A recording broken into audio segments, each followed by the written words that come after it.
Well, hey friends, happy Thursday. Welcome to So What, the Marketing Analytics and Insights Live show. I'm joined by Chris and John as always. Today we're talking about your competitors, so keeping track of your competitors. And now, what does this mean? So I've been asking around in our Slack community with different clients that I've been working with, just sort of asking like, do you keep track of what your competitors are doing? And if so, what do you do about it? And honestly, it's been a mixed bag of responses. And so some people have said, we don't do anything about it, but we justify it by saying, oh, we have to stay focused and stay in our lane and not worry about other people are doing. And that's their way of saying we don't have the time and resources to deal with what our competitors are doing. Other people have said, well, for my clients, I generate the reports and they say, that's nice. We don't have anything that we can do about it, but we still want to know what's going on, which kind of seems like a waste of time all around. And then there are other people who just, have no idea. And then we can sort of get into the different kinds of interpretations of competitive reports. So before we dive into sort of the nitty gritty and tactical, Chris, John, when you hear competitive reports, competitive analysis, what do you think of and what's some of the feedback that you've gotten? I think management consulting. I think 2x2 grids, SWOT analyses, Porter's 5 forces, BCG growth matrix, strategic group analysis, all the things that we all learned in business school, how to do them, dust off those old textbooks and stuff. And I also think binderware, like shelfware. People do a lot of these analyses and then don't really do anything with them because they're so abstract that they're not really helpful. It's very difficult to turn them into action. Mm-hmm. What about you, John? Yeah, that's it's funny too. Having worked here at Trust Insights, I'm completely biased and I have my own take on this now, in that there's two huge things. One is to find opportunity, because like you're looking at your 5 or 6 marketing campaigns you want to do, but what if you knew today that, oh, by the way, this one campaign over here of your 5 competitors, nobody is doing that right now. And this other campaign over here, yeah, you could do that, but all 4 of your competitors are doing well on this. So which one do you want to go to? And so to find that, whatever, again, go back to consultant speak, find your blue sky, stay away from the red ocean, but to find the stuff that you can jump on is huge. And then there's the same thing, but a slight variation is, do you know stuff that you're doing really well already? And you could lose that. Like you could have, competitors who are making a run at you. And so maybe you need to be doing some work to hold the beachhead that you've already earned. And you may not even know that you have such a huge advantage and that is driving a ton of your business. So to be able to see the opportunity and see what to defend, that's unique stuff that I'm excited about it, because it's stuff that people normally don't get from competitive analysis. So what's interesting is that none of us have actually yet mentioned anything that's actionable. And so we talked about, we want to do it actionable. So a lot of times what happens is someone will say, okay, I need a competitive analysis on what our competitors are doing. And what they'll turn up, what they'll bring back is, okay, here's a list of products that they have in the market. Okay, great. What do I do with that? Am I supposed to create the identical product? Or here's a list of the markets that they're in. Are we going to enter those markets if we're not currently in them? And so what we want to do today is talk about a competitive analysis in such a way that marketers can do something about it. So we're going to focus on the fundamentals of a SWOT analysis, what goes into it, but looking at it from the lens of, if I'm a digital marketer and I have control over these digital channels, what do I need to know about what my competitors are doing so that I can do something about it? So Chris, should we start with the SWOT? Yeah, let's briefly review a SWOT analysis, only because every agency I've ever worked at or dealt with does them completely wrong. And the reason is because a SWOT's not that difficult to wrap your head around. So it isn't, but it's one of those things. Okay, so let's do our drawing here. Here's our standard 2x2 square, right? And we have our strengths and our weaknesses, and we have our opportunities and our threats. The part where people really hose this a lot is especially down here on the opportunities and threats. So strengths and weaknesses are internal things, right? They are what attributes, what things do you have control over, right? We have control, for example, over your audience, maybe. You have control over your products, for example. What are your weaknesses, things that you don't do well? Maybe your brand isn't particularly strong, right? Maybe your customer service sucks and people want to just throw you overboard. Whatever those things are, those are your internals. And to the person who said, we were focusing ourselves, absolutely. This part here, the weaknesses part, is definitely something you do want to fix, right? You also want to double down on the stuff that's working for you. But then to go to the other side, what are the opportunities and threats? And this is where people completely lose the train of thought, because it's not a free for all. Opportunities is the equivalent of your competitors' weaknesses. So where are your competitors weak? Right. So if we were doing, say, Starbucks, where are the competitors against Starbucks weak? Well, for example, Dunkin' Donuts has milky weak coffee. It's not particularly strong coffee. So, well, let's see. This is where you're starting to get subjective. Exactly. So there's those are New England fighting words too. We got to be careful. Exactly. And then your threats are your competitors' strengths. So in the case, for example, with Trust Insights, like are the people that we see as competitive a lot of the time are massive brands, right? Accenture, KPMG, Deloitte. These are companies. Their cream cheese budget exceeds our annual revenue, and so that there's a massive disadvantage there. We just don't have the brand strength, and that's their strength. So the first part of competitive analysis really is figuring out the landscape, using a SWOT analysis properly. What are your strengths? What are your weaknesses? What are your opportunities? What are your threats? You have to assume that your competitors are going to be taking a strong advantage of your weaknesses with their strengths, right? They're going to beat you up. You have to assume that they're going to hopefully try to mitigate your strengths with something, or their weaknesses with something, so that they prevent you from going after their soft spot, if they're doing their competitive analysis correctly. Now, the good news is almost nobody does, so it's not a huge problem. But so let's talk about this for just a second, Chris. So you keep saying that people don't do a SWOT analysis right. What are some of the missteps that people take with a SWOT analysis? Throwing things into the bottom quadrant that don't belong there is the biggest thing that they do wrong. Either they are put internal factors there. For example, I've seen SWOT analyses where somebody will say an opportunity is improving our customer service. That's not an opportunity. That's either a strength or a weakness. That's an internal thing to your organization.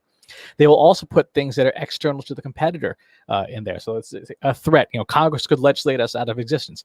Yes, that's an existential threat. That's a landscape threat, but that doesn't belong in a SWOT analysis. That belongs to something like a Porter's 5 Forces analysis, where you're looking at the industry as a whole.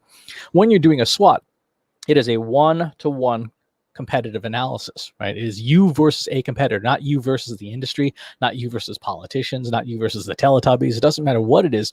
It's one-to-one you versus a competitor. And that's the other thing that almost everybody gets wrong. If you do it correctly and you've got multiple competitors, there should be a different SWOT analysis for each competitor. I think that's definitely something where it's a misunderstanding of how to use this kind of framework. So as we're talking about things that are tactical and actionable, so let's just take the threat, for example. So the threat to Trust Insights with some of our competitors is that they're massive. Well, people who are watching this, you're looking at the entire company right now. We're not suddenly overnight going to become massive. And so, yes, it's good to be mindful of that, but there's not a whole lot that we can do about it at the moment. There isn't, but let's turn this tactical. So I love 2x2 matrices. I did go to business school, so that's probably why. Read enough Harvard Business Review case studies, and you just do 2x2 matrices for everything, including what to have for dinner. But even with this particular analysis, there's still lacks that. Okay, so what do we do? Like, what are the things we should be looking at? The next step is to say, okay, we have a massive competitor. What currently works, and what is our competitive exposure to that? So let's go over to good old-fashioned Google Analytics, right? Google Analytics, everybody knows it, everybody loves it, except if you work for Adobe. well, that you have to love Adobe Analytics. It's literally part of your paycheck. I'm looking at our assisted conversions here, our multi-touch, basic multi-touch conversions, and I'm looking at Trust Insights and look at the last 30 days or so. And I see here, email, direct, social, organic search, referral, right? I don't know about you, but I kind of personally would expect organic search to be doing better for us, right? That's like, it's not great. So to me, when I look at just our data, this is kind of a weak spot for us. We're not doing great on organic search. So now we can start to get into the idea of, okay, well, how do we figure out why we're weak, or what does strength look like? And now we can start to actually use that 2x2 matrix for comparison. So where do we go to get that information about organic search? Right? What goes into that? A big part is, are you showing up for a good number of keywords? Are you getting clicks? Right? Are you getting valuable clicks? Things like that. So you won't get that in Google Analytics, but you can get that out of an SEO tool. So let's go to one of my favorites, a company called SpyFu. And I put in Trust Insights, and we have, got some cool stuff here. You got fun lines on charts and things. And then you get a list of, here's your company and all the other companies. Here's some common measures, right? Common keywords, number of keywords, monthly clicks, monthly value of clicks. This is good. This is good data to have. But we're still at kind of a loggerhead, right? Of, well, what do we do? Right? So what we can do is take this, export it into a spreadsheet, and then doing it in Excel, doing it in Tableau, whatever, Power BI. Let's just go ahead and make a 2x2 matrix. So I'm going to go ahead and open up Tableau. And here we have, I like doing it in Tableau because I can do scatter plots faster than I can in Excel, but you can use whatever you want. And let's take a look at total number of SEO keywords and how many clicks they get by domain. And now if you think about that 2x2 matrix of, has fewer keywords, has more keywords, has fewer clicks, has more clicks. And we run, say, some very basic clustering. Let's make 4 clusters. Now we see there's a big winner here, Data Crunch Corporation, right? Big winner, lots of clicks, lots of keywords. They're doing it right. They got Listen First Media here, sort of in the if you drew lines on the screen. Actually, let's do that. Let's draw some lines. You can actually draw lines on it. I can. I'm going to cheat though, and I'm going to just do it in here. And so the thing that I think is important to point out is that we are looking at a 2x2 matrix, which is not identical. So don't look at the quadrants as strengths, weaknesses, opportunities, and threats like we were just looking at. This is a different kind of 2x2. So it's your standard XY axis where, the more you go up and the more you go to the right, that's the way you want to be reading it. Right, exactly. If you're familiar with like a Forrester wave or a Gartner Magic Quadrant, that's all their things are. They're just 2x2 matrices with numbers behind them. So here I've kind of drawn, this is the if this was Gartner, this would be the leader quadrant, right? That Data Crunch Corporation killing it. They've got the goods. Here's somebody who's sort of a challenger, and they got all of us, including Trust Insights, down here in the loser quadrant. Which, I think they call that the growing quadrant, or is growing, or they call that the trying super hard quadrant. Third world quadrant, maybe. You get the You Tried award. Yep, that's right. Participation trophy. But what you see is that, hey, look, there we are. We're about to edge our way into like one of the niche quadrants. Yay for us. What we see is that we're getting good placement on keywords. Like we're showing up for keywords. We've got a decent number of them that are in this competitive set. We're just not getting the traffic for them, right? Whereas Data Crunch Corporation is getting the keywords and they're getting the clicks. So our next step is to say, okay, if we go back to this tool and let's do a little bit of combat. Let's take that out and let's put Data Crunch. Crunch Corp.com. It's like a cereal. You have 33 keywords that are shared that we're fighting over. Then there are, which are like problems with predictive analytics. But then there's a whole bunch of keywords that they do well on that we don't. Graphing database, for example, kind of an important one here. Pareto charts, discrete versus continuous. And now, instead of this abstract, I've got a 2x2 matrix, just by doing this exercise with a little bit of clustering, I can figure out, okay, what specific things do I need to go and do? I need to, if I want to go after this leader, I need to go and figure out, okay, the stuff that only they rank for, should I be creating content about this? Shakespearean translator? Probably not. Tableau dashboard? Yeah. Linear regression analysis? Yeah, I should be creating content about this. Confirmation bias examples, really good one. So we're taking the competitor now, and we're sort of dissecting what they've got going on. I'm going to go ahead and export this, because now, in addition to, that's very cute. Now, in addition to our analysis here of who the competitors are, let's go ahead and bring in, oops, I chose Excel. I did not want Excel. Stop that.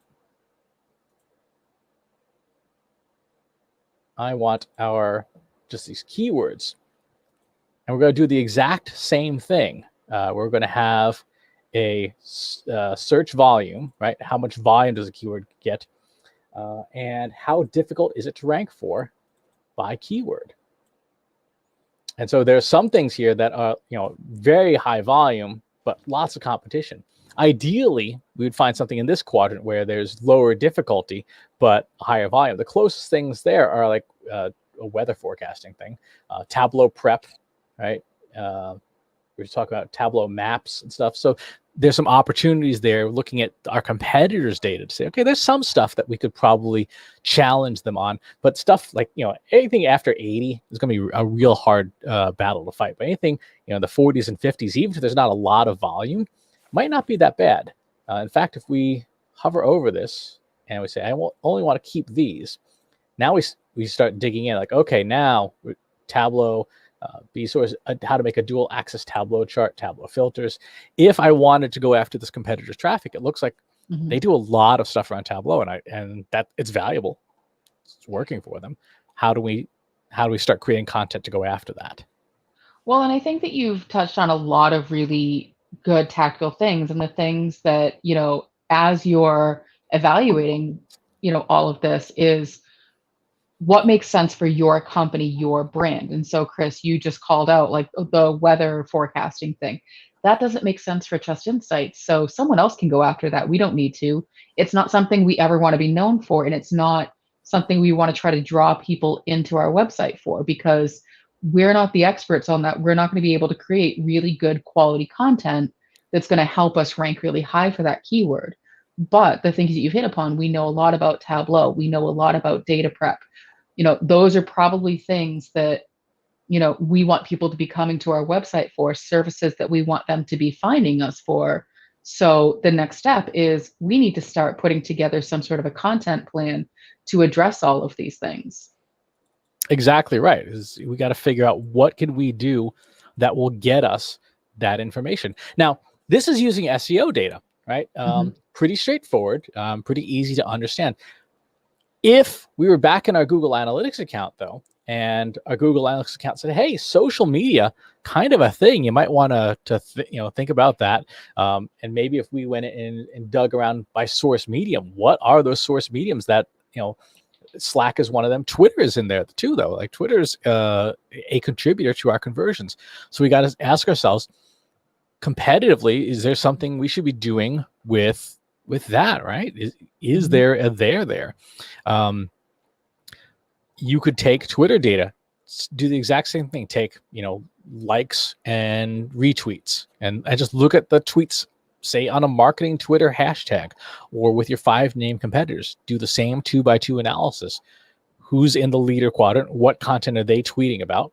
And can you do the same thing or something similar? who's getting, not a ton of one metric or the other metric, looking at your competitors, looking at who they react to. Even stuff like if you were to take all of the influencers that you had, that you could identify that a competitor had, and again, any two numerical values, put them on a 2x2 grid, you could say, oh, this influencer over here looks vulnerable. Maybe I could pick them off and recruit them to join the dark side. We'll turn you to the dark side of the force. So, what's interesting is when I do talk with people about, doing, digital marketing competitively, they often think only about keywords and paid ads. And so those are very tactical, tangible things where you can see, okay, I can compete, I can literally compete for this keyword, or I can compete monetarily to get my ad shown. And you started talking about, Chris, about social media. And so that's a little bit more abstract. And then if you think about one of our strongest channels is email, so we would put that in the strengths for us. Well, what would a competitor do to try to take our email? Like, how does that work? That seems less tangible, but something that we should still be protecting. It is less tangible, but there you can transform any piece of information into a number of some kind, right? Think about like stack ranking, your number 1, number 2, number 3, and the number of mentions of something. With email, I'll give you a fun example. Let's go to MX Toolbox, which is one of my favorite email tools. And I want to do an email health check. And let's go ahead and put in trustinsights.ai. I'm going to check my health. Right, so I've got 10 warnings, 1 error, 527 checks passed. No blacklists, great. A few things here and there. One of the things is, okay, that's throwing an HTTP. That I'm not worried about because we don't run an unsecure website. We only run HTTPS. I've got a few warnings. So I could just count up the number of warnings, right? And see like how good are we at the basic technicals of email marketing. Now let's go ahead and go back here to email health check, and we'll put in our datacrunchcorp.com. Let's see what comes up for them. Interesting. Let's see, 2 errors, 4 warnings, 128 passed. So they don't have any no DMARC. They have no DMARC. They have no MX. That's weird. Why would they? Someone called them. Their email doesn't look good. No, don't. We need to keep beating them. Exactly. But so even on something that's categorical, like just how many problems do they have on something like technical infrastructure? Another one, if you want to get make your CMO really nervous, put in your domain into a blacklist check. Like how many blacklists are you on? People have accused you of spamming. We have so far Trust Insights. We have 2 timeouts, which is fine, and we're okay across the board. So Katie, breathe a sigh of relief. We are not on. Yeah. No, but I think that, that's actually a really good thing that I'm guessing a lot of people don't think about it. I believe we've covered, some of this email, the technical side of email before, but I'm going to go out on a limb and say a lot of people don't know about some of these more technical settings for email, which can be a whole other episode, but this is a really great sort of like broad stroke check for your competitors against yourself. So obviously focusing on your weaknesses and fixing those first, and then making sure that if your competitors are doing something really well, that you're also then starting to do that thing, or that you have the same settings, or that you aren't getting blacklisted more than they are. Exactly.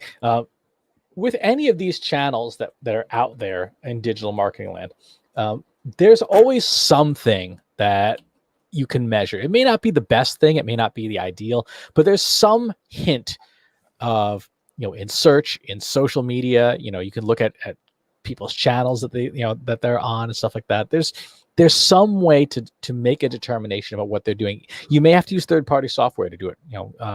If we go back to our friend SpyFu here, Logo, there's pay-per-click research.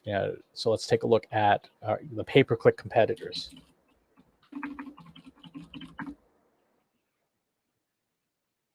then who's paying, Piwik, which is Matomo. They're shelling out $900 a month. So there's always some kind of number if it's email or pay-per-click budget and things like that. The part though I think is really important that all the competitive data analysis never really gets right is that we tend to just, for lack of a better term, puke numbers on a page, and we don't put it into some kind of framework. When you have this 2x2 matrix, whatever framework it is, Magic Quadrant, whatever, and you have two metrics that matter, this layout gives you some sense of where to go, right? If you got a leader up here and then you're down here, what do you need to do to take your company into this leader slot? What are the along those two metrics? And you use things like your Google Analytics and the data available to you to make those decisions, to judge, okay, here's what we need to do. If this is followers on Twitter and this is engagements on Twitter, well, which do we need more of? Which is easier for us to get? Yeah, I'm just making this up, but maybe we get followers first and that leads to more engagement, or vice versa. But by putting any two competitive metrics into a grid, you can start to go, okay, I can start to make decisions as opposed to here's a spreadsheet. Well, so speaking of that, Chris, one of the things that we've started doing is putting together what we call a digital footprint analysis. And so you can see that reflected on Chris's screen. Here's a spreadsheet. It is and it isn't, though. The spreadsheet that powers the graph is not something that we show. It's not something that we send out to people. But what we do is essentially, we could turn this into a 2x2 matrix if that was, something that people could understand a little bit more easily. But essentially what we've done is we've broken it down by the major channels. So you have search, social, earned, owned, and paid, and then the overall aggregate total. And so what we do on the back end is we calculate using a lot of those metrics that Chris was just seeing to figure out how big is your digital footprint compared to your competitors in the space. And so in search, in social, in earned. And so what you're looking at is an example of Allstate Canada, so the Canadian version of Allstate US, against their competitors. So there's a handful of them. And what you can see is that Allstate overall is the leader, but not the leader in every single one of those buckets. And so what we then do is talk through, here's what you can do to either find those opportunities to improve or protect what you already have. Paid's an interesting one, and this is not uncommon to see one person leading, because that really comes down to who's willing to spend money on these ads. Not everyone does ads. We're not currently running ads. We will be shortly, so we'll have more competitive data. But so for search, for example, Allstate is not the leader in search. And so, what we're saying is that, a more focused SEO strategy that covers on-site, off-site, and technical. And so a lot of what that means is what Chris was just demonstrating with doing that really deep dive into the keyword research and the backlinks and figuring out which ones get the highest value that are easier to go after. So there's a lot of things that this company could do to increase their digital footprint in search. In social, again, it's coming down to those really tactical numbers of followers and engagements. And so do you have a lot of followers but no engagements? Or do you have a lot of engagements but not a lot of followers? So how do you keep doing that same thing? Earned comes down to making sure that you have, good PR programs, making sure you're getting placements in really good quality publications, and then getting those referral links back. Owned pairs a lot with search in terms of the type of content that you're creating, your emails, and then paid is how much money are you willing to spend? Exactly. And the thing that is so important that we keep beating it over the head, that we named the show after, is the so what. Like, okay, once you have this, what are you going to do about it? What decision you're going to make? Are you going to, if you're Allstate, are you going to let Aviva continue to beat you at search? Well, that question is answered by your Google Analytics, right? If you're Google Analytics and you're Allstate and you say, like, yeah, 1% of our conversions come from search. Okay, I guess it's not that important. On the other hand, if 40% of your conversions come from search, then like, yeah, what would your sales funnel look like if you beat the leader at search and you just start taking their market share? And so your competitive analysis always has to start with your own data to know what's working for you and what's not. And then once you understand yourself, then you go and go after your competitors and find out, okay, where, even if you're getting 40% of your leads, say from search in your Allstate, how much more is Aviva getting? Are they getting better customers maybe because they rank better? Are they getting more valuable customers? It's difficult to know, but if you were to start taking them on and essentially depleting their share of search, you do a lot better. Mm-hmm. I think the other thing, worth noting again is this is all great information, but if you're not willing to do anything about it, then why are you keeping yourself up at night thinking about it and looking at it and having people spend their time pulling the information? The example, Chris, that you like to give is the fitness tracker. And so, a lot of us have these, fitness trackers / watches on these days, and it collects your number of steps. It collects your heart rate. It tells you what's good, what's bad. But if you're not going to do anything about it, then why do you have it? Why do you spend your time collecting that data if you're not going to suddenly, take more walks around the block, or if you're going to do something to reduce your stress so that your heart rate goes down?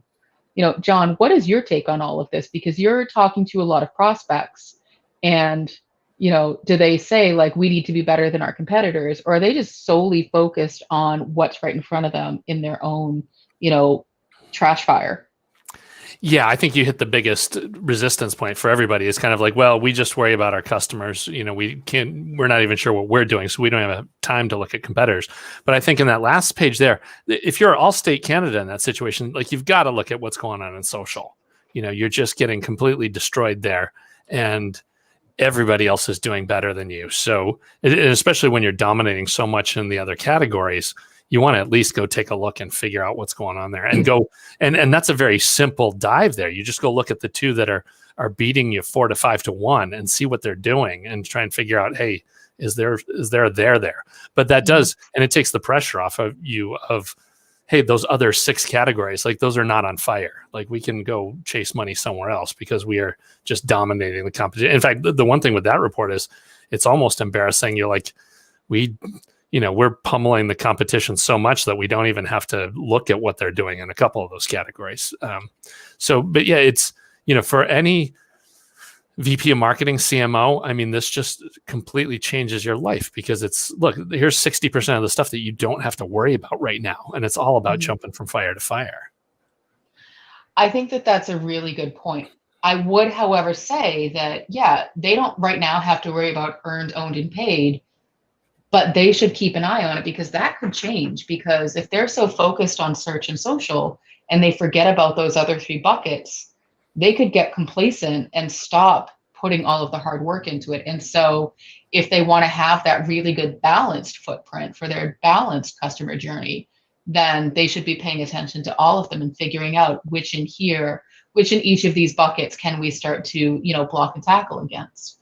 But I think that your point, John, is well taken. So, in social, maybe they don't worry about PC insurance and, Surex right now, but maybe they worry about what the other guys are doing, and really just focus their energies there. Again, it's if you're not going to take action with the data, then why are you keeping yourself up at night, thinking about it, worrying about what the other guy is doing? And so, it's sort of, fitness is always a really great example to go back to. People get really competitive of, well, I was walking and that guy walked faster than me. Are you going to go home and be butthurt about it? Or are you going to actually do something about it and start doing like more squats and practicing your speed walking and, maybe, working out a little bit more? So it's that, like, yeah, you can be mad about it, but then what are you going to do about it? So what?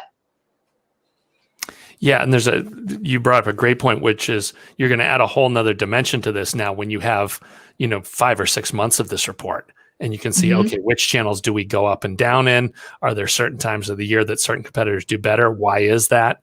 This will start to surface cyclical things in the calendar that, maybe you're not even aware of, and give you some insight that you can take advantage of once you see how things tend to trend. The thing that I like about a report like this, and it doesn't have to be this report, obviously. So, Chris, you started off showing those very tactical SEO examples. Those are all measurable things. And if you can't measure what you're doing, then why are you doing it? That's a different so what, that I could sort of soapbox about. But, it gives you the opportunity, John, as you mentioned, month over month to see, are you improving and are you starting to overtake your competitors in that space? That's the way, if you're going to spend your time and energy on a competitive analysis, that you want to be thinking about it. It's great that your competitors are over there building widgets and doodads and whatnot, but if you're never going to do that, then don't worry about it.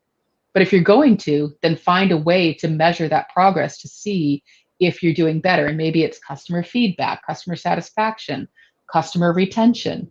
Revenue is always a good benchmark to see if you're doing better than other people. And then you can dig into those tactical channels with search and social and paid and the other two that I earned and owned. I was like, the other two that I can't remember. All right. So that's essentially how to get started with competitive analysis. Have a framework, any framework that gives you some structure that tells you what you should be doing about it. The data is fine. It's important. But at the end of the day, if you don't take action on it, it's not going to help you. As Seth Godin famously says, if you're not going to change what you eat or how often you exercise, don't get on the scale. And the same is true for all forms of analysis.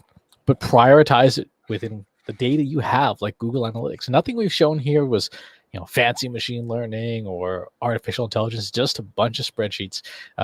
That's really all you need to get started to make those decisions. Any parting words before we head on out, folks? Go destroy your competition. What are you waiting for? If you do have questions about competitive analysis or you would like some help with it, feel free to just pop on over to the Trust Insights website.